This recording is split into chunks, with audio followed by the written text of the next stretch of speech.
Olá, queridos amigos sintonizados no programa Microfone Aberto com a RC. Nós estamos de volta mais uma vez para tratar de assuntos relevantes e agradecer o carinho da sua audiência. Durante todos esses meses, o programa Microfone Aberto com a RC tem contribuído significativamente com programas agregadores, trazendo sempre convidados num determinado segmento que traga, de alguma forma, conteúdo. E ao meu lado hoje eu estou com o Pedro Sotero. O Pedro já está há muitos anos num departamento importantíssimo que trabalha com dinheiro, com finanças. Nós temos uma cidade com um PIB significativo, apesar de ter muitos serviços atrelados, Osasco é uma referência no que diz respeito à arrecadação de impostos, porque é a maior cidade do ponto de vista varejista.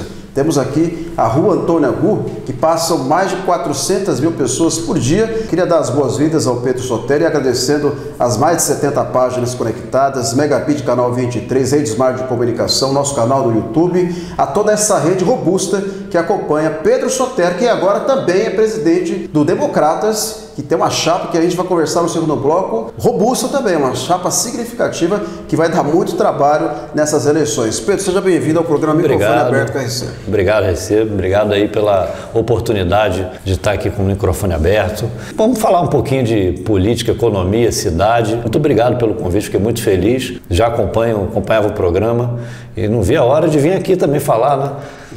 Obrigado pela oportunidade. Vamos para cima. E sempre perguntava, indagava comigo, pô, Alberto, como eu vou participar desse programa? Eu quero falar de economia, eu quero falar de política. E a oportunidade chegou. Os nossos convidados têm conteúdo, como eu disse anteriormente. E vamos falar primeiramente dos momentos mais críticos que vive a sociedade mundial. Nós estamos vivendo aí um período de pandemia, onde o mundo parou. Não foi só Osasco que foi afetado. Todas as economias tiveram um enfrentamento. E difícil a gente poder discutir a retomada do comércio, a arrecadação de impostos, sabendo que muitas das pessoas ainda continuam em suas casas, com medo, né? Síndrome do pânico. E isso afeta diretamente o consumo, né? A retomada de tudo isso. Mas vamos falar especificamente de Osasco. Osasco, como eu disse, é uma cidade que tem o segundo PIB do estado.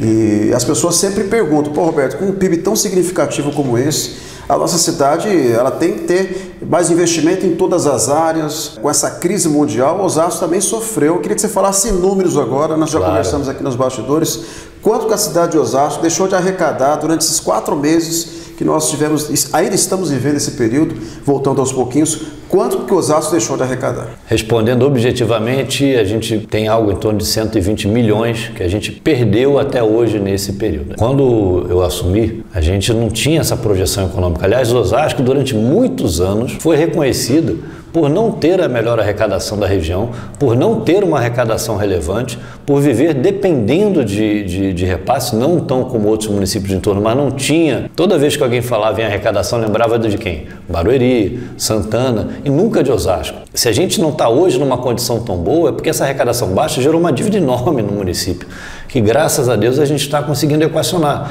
Então, hoje nós somos o segundo PIB, hoje nós somos a maior arrecadação da região, mas esse hoje demorou 5 anos para a gente conseguir construir essa realidade. A gente teve que ir atrás de empresas que a gente acreditasse no potencial, que foi o caso do Mercado Livre, que tive a oportunidade de trabalhar para trazer, o grupo iFood, a Dafit, empresas, o próprio Bradesco tem uma operação muito forte, que apoiou muito esse processo. A Uber abriu a primeira filial no Brasil, fora de São Paulo, em Osasco. Nada foi sorte, né? A gente trabalhou muito para chegar hoje no segundo PIB do estado, o 6º PIB do país, a primeira cidade não capital. Só que é normal, Roberto, que o que acontece? O crescimento da receita vai vindo e a partir de agora a gente começa a ter condições para fazer os investimentos sociais. Porque antes, o que era feito? Não existia o dinheiro, comprometia-se, fazia uma obra, não pagava, virava um precatório, resultado. Osasco tem uma das piores situações de precatórios do país. Aliás, tinha. Nós fizemos o maior pagamento de precatórios da história aqui. Quanto em números? De lá para... Hoje a gente paga, quando no passado pagava-se 20 milhões por ano, e hoje a gente paga uma média de 100 milhões por ano. Se não tivesse uma dívida antiga, nós teríamos 100 milhões para investir em recap, em saneamento, em escolas, mas a gente vai conseguir investir isso a partir do ano que vem. Mesmo com a crise, a gente conseguiu limpar muito as dívidas do passado, organizar a casa. O Tesouro Nacional deu para nós a maior nota que nós tivemos, que foi o B, né? E já com a perspectiva de ter um A, Então, quer dizer, o Tesouro Nacional reconhece, o Tribunal de Contas reconhece que a situação financeira da cidade melhorou muito. Nós fomos criteriosos, fomos duros, né?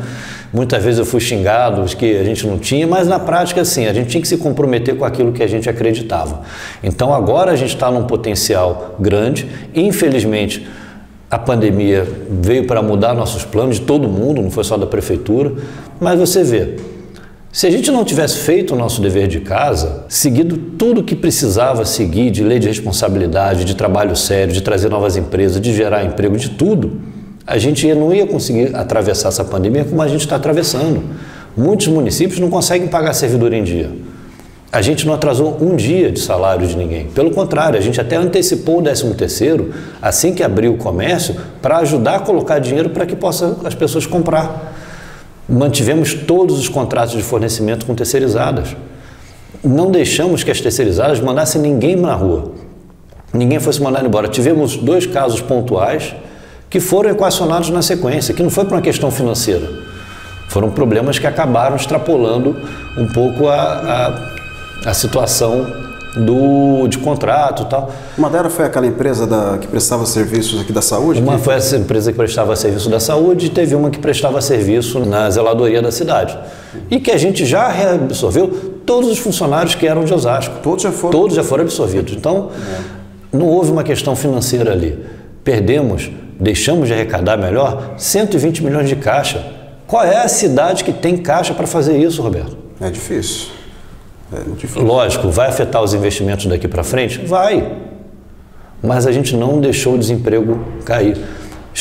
Mudamos, a gente tinha feito um empréstimo de 296 milhões do Banco do Brasil para obras, para a gente manter os investimentos da cidade em obras de até 2 anos. Mudamos as obras que estavam, o perfil das obras, para que a gente fizesse obras num tempo menor. Porque a partir do momento que a gente começa a fazer mais obra agora, a gente começa a gerar mais emprego agora. Então a gente está tomando todas as providências para retomar o crescimento econômico o mais rápido possível. A prefeitura tem feito o papel dela nessa linha. Aproveitando a oportunidade, já que você falou dos servidores, respondendo inclusive a muitas perguntas de internautas que nos acompanham há muito tempo, as pessoas, qual o impacto que causa, financeiramente falando, dos funcionários da prefeitura? Porque há uma tendência de um governo para o outro sempre a aumentar o número de funcionários. Houve uma ação do governo federal, agora do governo Bolsonaro, de enxugar a máquina. Isso acaba reverberando nos outros estados e municípios. Aqui em Osasco aconteceu a mesma coisa, ou seja, diminuiu a quantidade dos comissionados, né, que é os cargos de indicação, aqueles de CLT. Fala um pouquinho sobre a questão dos contratos dos funcionários e quanto isso representa hoje em números, tanto em valores e quantidade de funcionários. Então, quando eu assumi, a gente tinha passado por um processo chegamos a ter 24 mil funcionários na prefeitura de Osasco, o que fez com que Osasco tivesse um dos maiores índices de funcionário por habitante. Hoje nós temos 14 mil funcionários. O que antigamente consumia 54% do nosso orçamento, hoje consome 40%.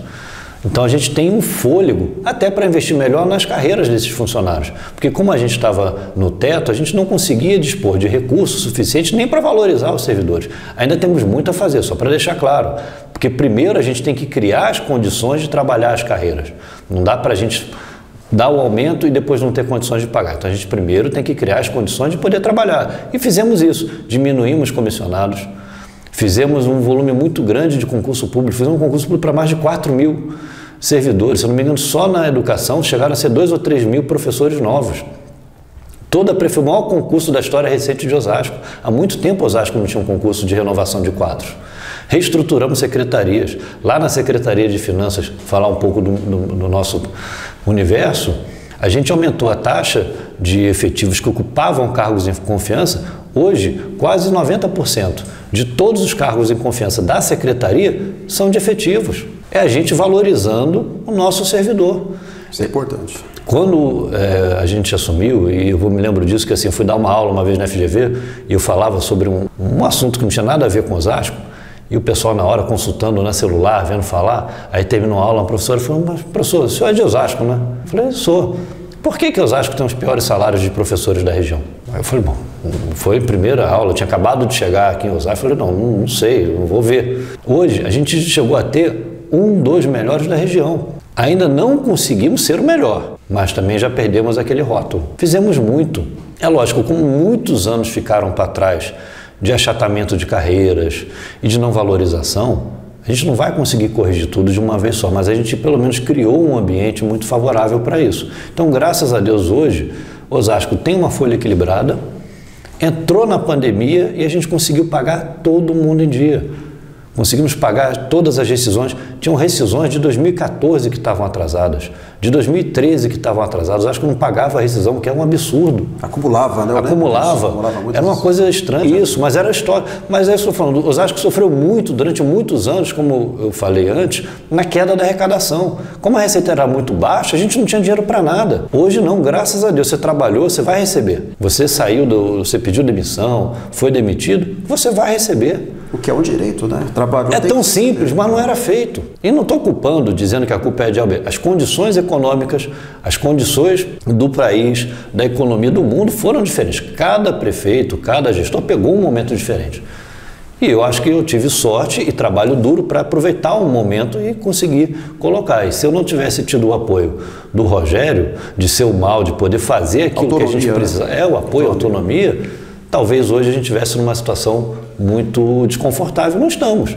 Estamos solidários com a iniciativa, com o comércio, com os prestadores e vamos sair dessa juntos. É por isso que eu fiz a pergunta, por que você tem, qual o diferencial do Pedro Sotero para continuar tanto tempo no mesmo cargo? Você acabou de explicar, é importante que as pessoas conheçam um pouquinho do seu perfil, do seu trabalho aqui na cidade de Osasco. A CEPLAG soltou uma pesquisa importante falando sobre os investimentos do auxílio emergencial e os impactos, né, que a pandemia também causou do ponto de vista de arrecadação. O auxílio emergencial, inclusive nós divulgamos isso por intermédio do Sandro Lira, que foi um grande parceiro nesse sentido, esclareceu com exatidão as pessoas que receberam e as muitas que não receberam e as que receberam devidamente. Ainda assim, 100 milhões chegou em Osasco.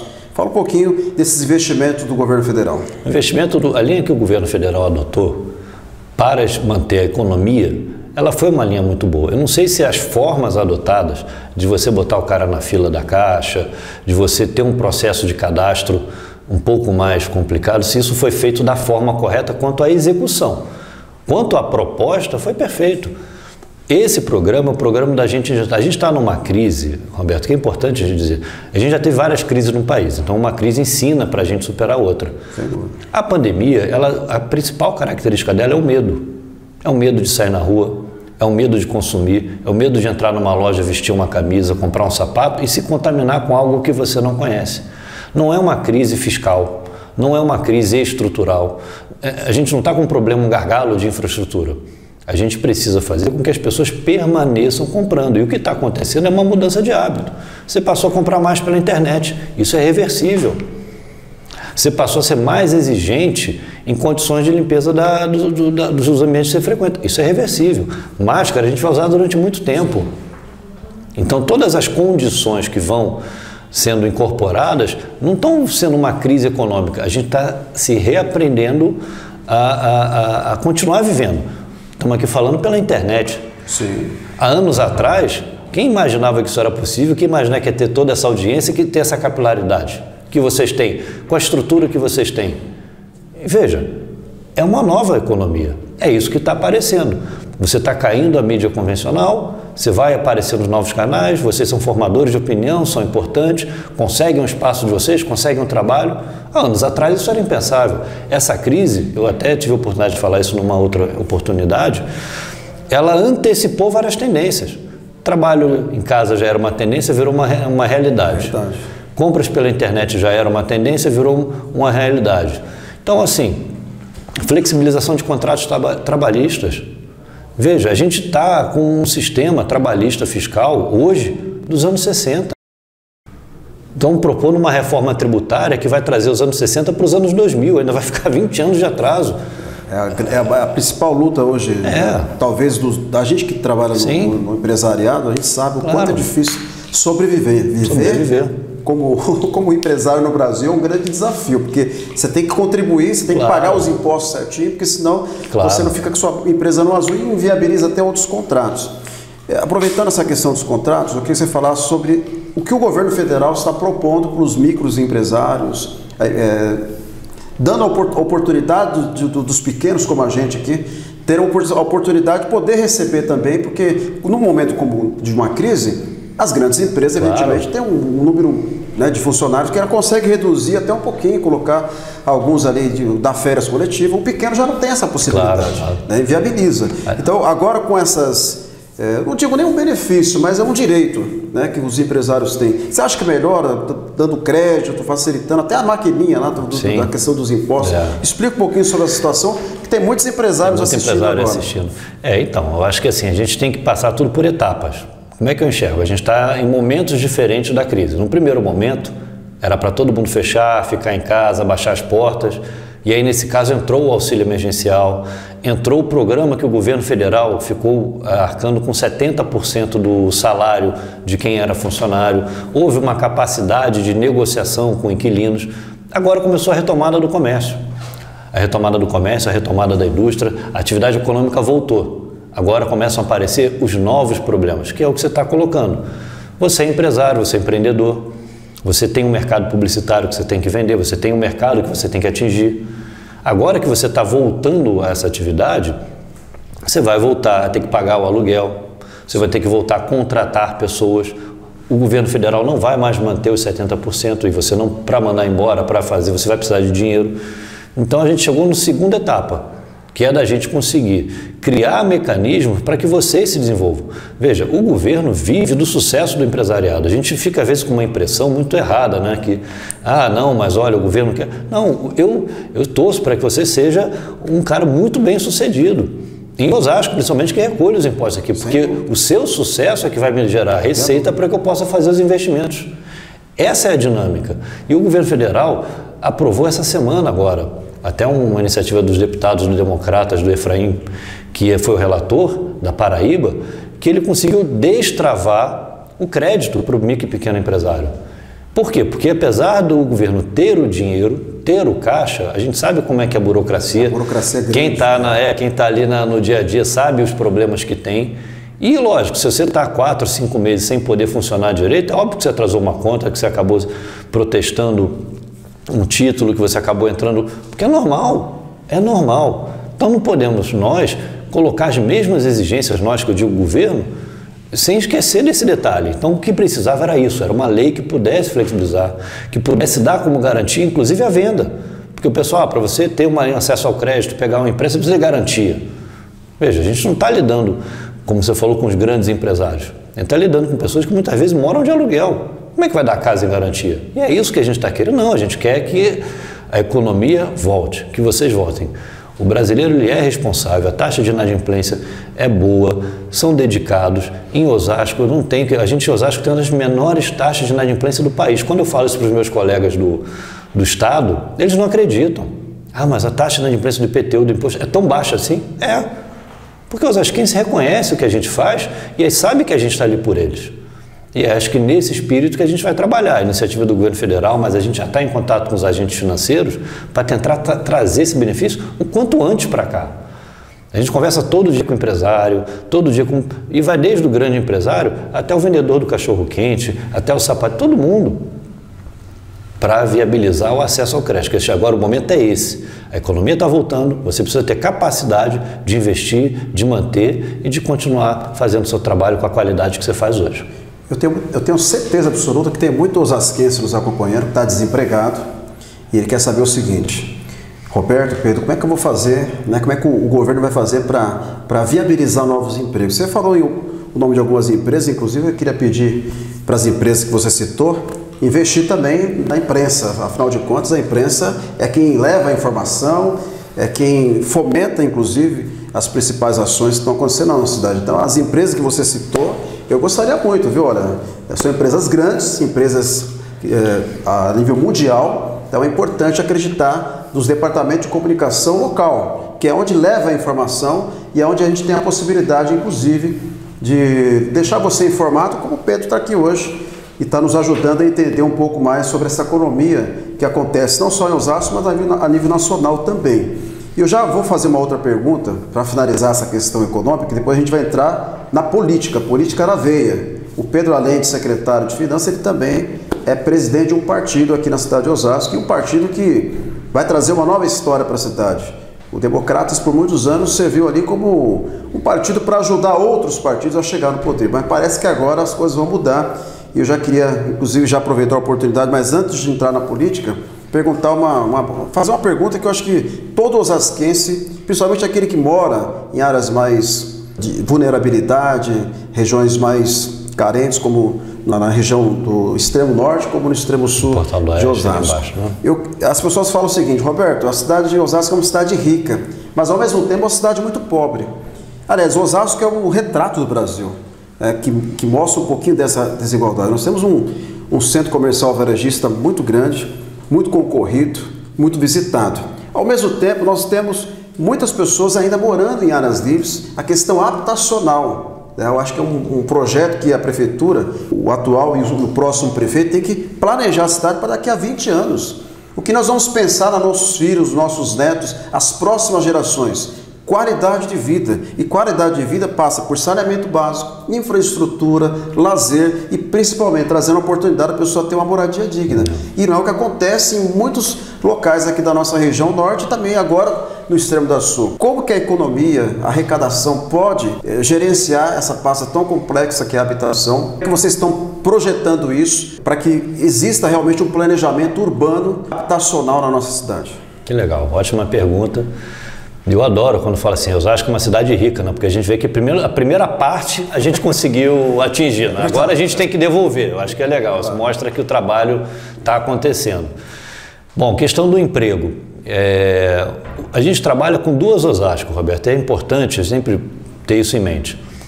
Hoje a gente tem um emprego que está cada vez mais em extinção, que é o emprego normal, convencional. As indústrias estão saindo de Osasco, então está vindo as empresas de serviço, vindo empresas de tecnologia, vindo empresas de inovação. Osasco nasceu industrial, então muitos dos osasquenses que estão aqui hoje trabalhavam nessas indústrias. Só que esse emprego não está mais aqui. E não está ficando na região, está cada vez indo mais para longe, indo para a China e tal. Então o que a gente faz hoje? A gente começa a investir na construção civil, obras públicas, estimulando muito a geração de emprego direto, porque essas pessoas podem trabalhar aqui. Esse programa que eu falei do governo do empréstimo que a gente pegou, só esse programa deve gerar ao longo da execução mais de 3 mil empregos. Empregos que podem ser contratados a partir de amanhã. Mas a gente está preocupado com o filho do osasquense. Aquele garoto de 12, 14, 16 anos que já vive pregado no celular, que precisa ter a oportunidade de entrar na nova economia. Para esse é que a gente está fazendo uma série de outras parcerias. Montamos o CIDS, fizemos uma parceria com a Generation Brasil, que é só para formar desenvolvedor júnior para a comunidade. Então a gente começa a pegar toda essa garotada. A Fito montou um laboratório, o Mercado Livre, o iFood tem investido em formações. Então a gente está agora trabalhando as duas caixas, né? Eu preciso gerar um emprego amanhã para o pai da criança que está lá, que perdeu seu emprego, já que a indústria está indo embora, e a gente vai trabalhar gerando obras, fazendo obras, estimulando a construção civil, estimulando empresas a fazer aquilo, ainda que a gente entende que é uma coisa que não vai ter uma vida muito longa, porque se você olhar a curva desses empregos já vem caindo, né? E com a pandemia se acelerou, mas a gente não pode desamparar, e começar a ter programas mais para os jovens de 16 a 18 anos, para que eles possam se preparar para o novo momento que a economia vem. Isso tem dado resultado. Primeiro que as empresas de inovação já estão vindo, é um reconhecimento do mercado. Bacana. E dois, porque nesses últimos anos, Osasco foi a que mais gerou emprego na região, na carteira assinada. E por volta de quantos empregos? Eu não tenho um número exato aqui. Assim, eu acompanhava o ranking do CAGED. Dobrou o que já tinha, pelo menos? É que ele passa o percentual em cima do que havia comparado, assim, quantos empregos foram gerados naquele período na região. Sim. Então eu não sei qual é o valor total. A última vez que eu vi, a gente estava falando de 300 mil pessoas em carteira assinada. Agora, assim, em volume de geração, porque eu estou medindo é o crescimento do emprego. Então, várias cidades estão perdendo emprego e a gente gerando. O que para nós é bom. E digo mais, geramos muito emprego para os vizinhos. Porque tem muitos osasquenses que vai trabalhar nas cidades através do nosso programa do Portal do Trabalhador. Porque a gente também não tem problema, desde que o osasquense esteja trabalhando, lógico, a gente quer que ele trabalhe aqui. Mas também não estamos fechados para que ele possa trabalhar em outra cidade. Mas a gente tem trabalhado com essas duas frentes. A gente vai trabalhar o emprego do futuro, que na verdade é o trabalho do futuro, e vamos trabalhar essa geração agora aqui. E a política habitacional, ela não depende da gente. O problema é que o governo federal resolveu rever a política habitacional. As demandas da cidade são bilionárias. Se a gente não gastasse mais R$1 hoje, não gastasse R$1, eu precisaria arrecadar uns 5 anos para conseguir fazer todos os investimentos que a cidade precisa.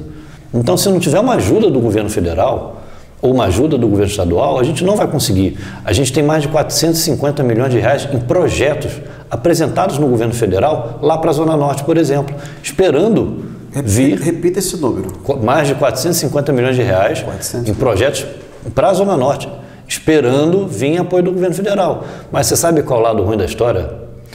De cada R$100 que é arrecadado de imposto, eu fico com 10.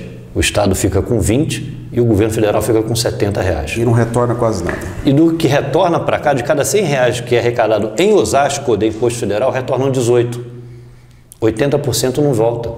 Então, se a gente não tiver o apoio do governo federal, Roberto, vai ser muito difícil, porque a política habitacional, saneamento, aprovado ontem o marco do saneamento, espero que agora com esse marco a gente consiga que as empresas concessionárias, seja a Sabesp, seja, invistam, porque promessa a gente teve bastante. E essa promessa já está longa, viu? Porque eu, inclusive, tive a oportunidade de entrevistar o gerente responsável pela Sabesp em 2014. E na época ele falou, olha, nós vamos investir aqui mais de 300 bilhões em Osasco. A gente tem observado, vamos ser hipócritas aqui, né? A gente tem observado que a Sabesp tem feito um trabalho intenso na cidade, eu tenho acompanhado. Eu só espero que melhore a qualidade do serviço prestado, porque eles vão lá, faz aquele buraco, depois a outra parte que a gente espera que seja tão igual quanto era antigamente, não fica, ou seja, a contrapartida, né? O asfalto, né? Acaba danificando, isso prejudica muito quem utiliza, né, a malha asfáltica da cidade. Pedro, a gente já estourou aqui a questão da economia, né? Já entramos na exaustão. Você teve a oportunidade de ter um pouquinho, né, de aula, vamos dizer assim, foi uma aula de economia para todos nós. Afinal de contas, ninguém sabe tudo, né? A gente tem que compartilhar as informações. Verdade. E o Pedro mostrou que não está no cargo à toa, né? Ele realmente conhece o sistema tributário da cidade, a distribuição desse dinheiro, que é muito importante para a nossa cidade. Mas agora nós vamos falar de um assunto que daqui a alguns meses, aliás, daqui a 2 meses, eu sei que nos bastidores, nos meandros da política, já está fervendo. Candidato para cá, candidato para lá. E eu não imaginava que o Pedro pudesse ser um presidente de partido. Sinceramente, eu não esperava mesmo, porque pela sua especialidade, pela sua formação, eu não esperava. Mas está se mostrando um articulador muito, né, uma revelação para todos nós, porque trazer pessoas do peso, né, dos políticos que você trouxe para o seu partido mostra que você realmente tem outras habilidades que está se mostrando agora. E agora eu só quero ver se vai dar resultado, porque trouxe aí uma seleção, assim como o partido do Lau também, eu tive a oportunidade de ir lá, né?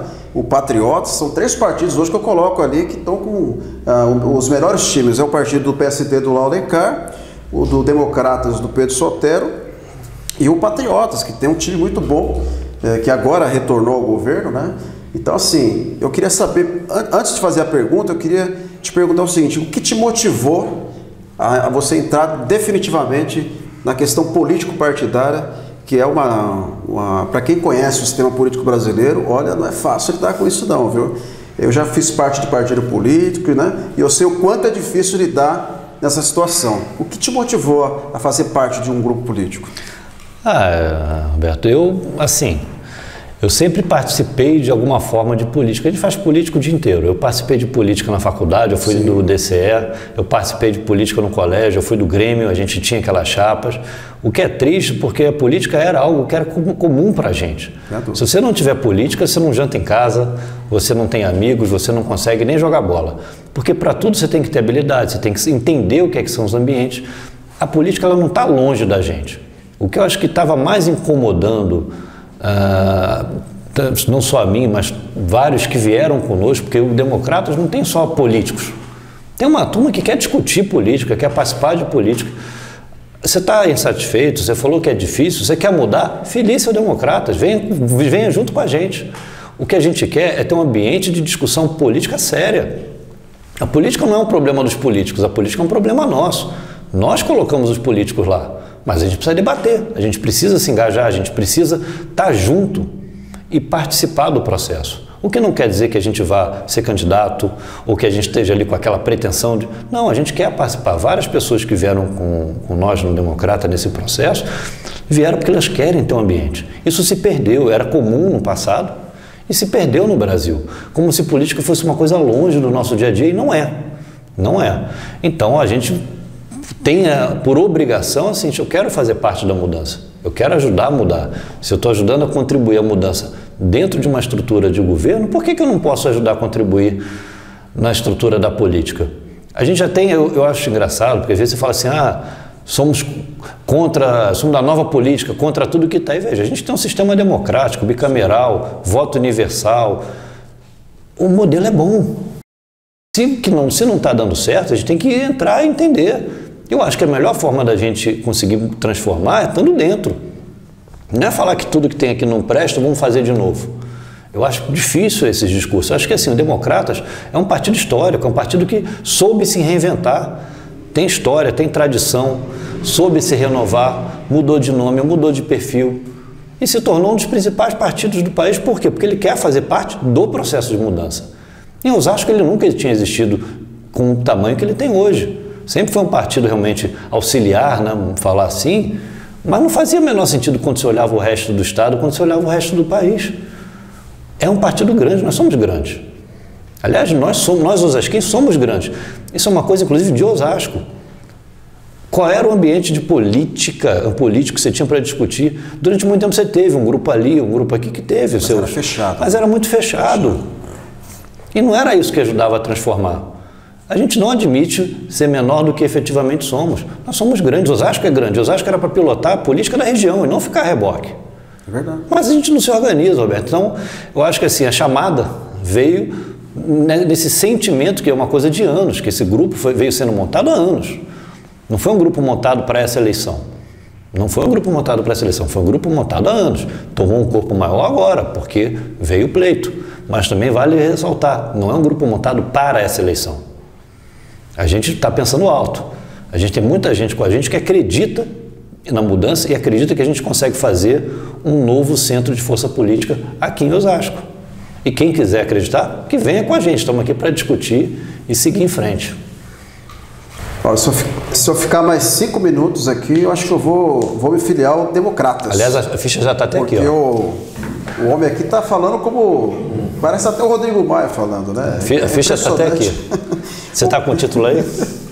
Tá aí, ó. A ficha já fica em cima. A gente aqui. torce. Aqui a gente não perde uma, cara. A nossa torcida é para que a gente tenha realmente bons candidatos qualificados acima de tudo, porque eu sempre gosto de frisar o seguinte: a política, ela muda o município, ela muda o estado, ela muda o país, porque são os políticos que têm a caneta na mão, né? Então é importante a gente eleger pessoas que saibam pelo menos o que estão lendo, né? Um projeto de lei para entender e votar e poder discutir isso numa Câmara Municipal. É o que infelizmente a gente não tem enxergado nos últimos anos. Debater projetos e criar projetos que venham de encontro com a realidade do município. Não criar projetos superficiais que não vai atingir a Dona Maria, o seu João, o garoto de 12 anos que você falou. Projetos consistentes, bem elaborados. E infelizmente, eu falo isso a nível nacional, é com tristeza, mas a gente percebe que não tem políticos engajados com a população. É mais para ocupar cargos, para fazer número, e quando você fala que vocês vieram para fazer o diferente, eu quero acreditar que seja verdade. E todos os outros partidos, né, os outros partidos que também fazem parte desse time de novos candidatos, porque, como eu disse, a internet ela é um divisor de águas. Ela é um divisor de águas. Hoje, com a pandemia, é aqui, ó, no tete a tete. Eu e você. O Pedro está aqui trazendo um pouco de economia e um pouquinho de política. E nós, da comunicação, estamos levando a oportunidade de você conhecer como funciona o sistema. E para finalizar, Pedro, porque o nosso tempo já esgotou, eu queria que você falasse um pouquinho desse teu time aí. Afinal de contas, todo time que ele é montado, né, as pessoas ficam perguntando, quem é esse time de Democratas? Fala-se tanto no Democratas, é propaganda, mas quem que é esse time de políticos que você disse que são muitos novos que estão vindo aí? Alguns nós já conhecemos, mas eu queria que você falasse desse time que vocês estão montando para trazer essa revolução aí que a gente espera que aconteça na política osasquense. Eu agradeço a oportunidade. A gente já tem hoje a maior bancada da Câmara, junto com mais 2 partidos, né, com o Alex da Academia, o Cláudio da Locadora e o Rogério Assaf, que já são políticos experientes. Temos políticos que já foram da Câmara, o Delbo que já esteve na Câmara, o Maluco Beleza que já esteve na Câmara. Mas a gente acredita que o sucesso do grupo está justamente da gente conseguir unificar várias tendências, várias pontas, vamos dizer assim. Somos o grupo com o maior número de candidatas mulheres, então você vê o pessoal desesperado, que não, preciso fazer a cota, o mínimo e tal. A gente está escolhendo os candidatos que são os melhores. Temos candidatos que, inclusive, falam, olha, eu estou aqui porque eu quero discutir política, eu não faço questão de disputar, eu quero participar e quero ajudar, é o que eu mais escuto. Então a gente está sendo um partido que não só vai agregar a experiência desses políticos atuais, os atuais vereadores, do Délbio e de todos aqueles que estão no entorno, como também vai dar oportunidade para uma renovação. A chapa com o maior número de novidades, com o maior número de mulheres, será a nossa. Porque a gente acredita nisso, a gente acredita que a gente pode transformar a política. E, de novo, não é para essa eleição. O time não foi montado para essa eleição. A gente está passando por essa eleição porque é a nossa prova. Se a gente conseguir fazer 3, 4 vereadores, ótimo, mas a gente está no nosso tamanho. E eu te digo, hoje os democratas têm um tamanho que não fico devendo para ninguém.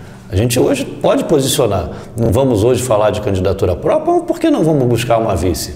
Por que a gente não pode pleitear a vice da base do governo? A gente tem espaço, tem envergadura. Então, assim, hoje somos uma realidade. É lógico que vamos passar por esse teste, como você falou, mas nós já somos uma realidade. Já somos um grupo grande, né? Então, assim, poucas chapas, tem mais de 40 candidatos. Você falou do PSD, o Patriotas que entrou agora, o Podemos também tem uma chapa grande e tal, mas não é isso. É que nós não somos uma chapa montada para cá, não sei quem é maior ou menor. Qual é o tom dessa eleição? É uma eleição muito atípica, a gente não sabe. Essa será. Né? Então a gente está se preparando para aquilo que a gente acredita. E eu tenho certeza que o povo vai reconhecer isso no dia 15 de novembro nas urnas. Bom, depois dessa explanação do Pedro Sotero, dizendo que vai pleitear a vice, então o Rogério Lins se cuida, viu? Analisa com carinho aqui a chapa do Democrata, porque eu sei que como o partido do Pedro tem outros também buscando essa vice. Então imagine a competitividade interna. Eu não queria estar na pele desses caras não, porque a briga deve ser grande, né? Mas eu espero que vocês consigam realmente fazer uma chapa bacana, que estão na base do governo, que a gente já sabe disso. E a gente torce para que tenham bons candidatos e a disputa seja boa. A RCTV Interativa vai promover um debate para prefeito na cidade de Osasco, com exclusividade, você que nos assiste. E vai ser o debate, hein, com regras novas, aquele negócio de tréplica, réplica lá, não vai existir no nosso debate, não. É propostas, é projetos. E a gente já tem até espaço para isso. Daqui a pouco nós vamos, nos próximos a gente vai estar informando, vamos fazer um esquenta, inclusive. O esquenta é com os candidatos a prefeito. Vai ser muito importante. Já vai passar pela sabatina antes de participar do grande debate. Então se prepara que vai ser muito bacana, até porque em momento de pandemia não vai ter aglomeração, não vai ter aquela muvuca, é tudo pela internet mesmo. Vai ser um debate propositivo. Queria agradecer a sua participação. Considerações finais. Deixe o seu recado para todos os seus eleitores, agora eleitores, imagine, Pedro Sotero pedindo apoio dos eleitores. Que mudança, hein? Que mudança, hein? Não, mas é bom, é divertido, a gente gosta. E, não, mas muito obrigado pela oportunidade, pelo espaço que você abriu aqui pra gente, o carinho que a gente sempre teve, sempre foi uma relação muito respeitosa, né? Então não tinha como ser diferente. Parabenizar o seu trabalho, parabenizar aí a todos os que estão conosco, parabenizar ao cinegrafista, que é aniversário dele, né, também, não tinha como a gente deixar de registrar aqui. E olha, venham com a gente nesse projeto do Democratas, é o que eu posso falar, porque assim, é o novo projeto que vai mudar a cara da cidade a partir dessa eleição. Não vamos falar nessa eleição porque é um projeto de longo prazo, é uma caminhada longa. A gente sabe que na política nada é urgente, nada é imediato, então tudo a gente tem que construir. E se você acredita que você pode mudar, se você acredita que você quer fazer a mudança, quer participar do processo, venha conosco, que você vai efetivamente ser um democrata e ajudar a gente a reconstruir a política que a gente quer e não aquela que a gente encontra hoje de um modo geral e critica tanto. Queria agradecer a participação do Pedro Sotero, agradecer a equipe dele estar aqui. Eu encontrei a Érica Celestini, que fazia parte de um grande jornal aqui da região, e hoje ela está aqui no time. Você não é fácil não, hein, Pedro? Está trazendo todo mundo, o time está cada vez mais forte e assessoria é tudo, hein? Assessoria é tudo. Trouxe aí uma grande profissional junto com todas as outras pessoas que compõem esse time time de comunicação, assessoria, não vou dizer o nome de todos, mas o nome da Érica, se sintam todos homenageados, tá bom? Então fiquem com Deus, um grande abraço e na próxima semana, mais microfone aberto, mais entrevistas, é claro, aqui não tem conversa fiada, o papo é reto, é com muita verdade e muita prestação de serviço. Um grande abraço, fique com Deus e até a próxima.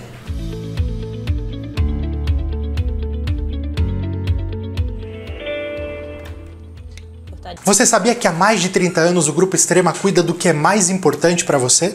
Através de uma central de monitoramento 24 horas, com tecnologia de última geração, oferecemos a você o que há de melhor em segurança eletrônica. Atendemos desde residências, indústrias, comércio, grandes redes varejistas e temos também a solução ideal para o seu condomínio, que vai desde um projeto personalizado ao controle sobre as áreas de acesso. Quer saber mais? Entre em contato conosco através do site www.grupoextrema.com.br ou através do nosso telefone 0800 605 3001. Temos uma equipe especializada e pronta para te atender, agendar uma visita sem compromisso e apresentar o que há de melhor em segurança eletrônica.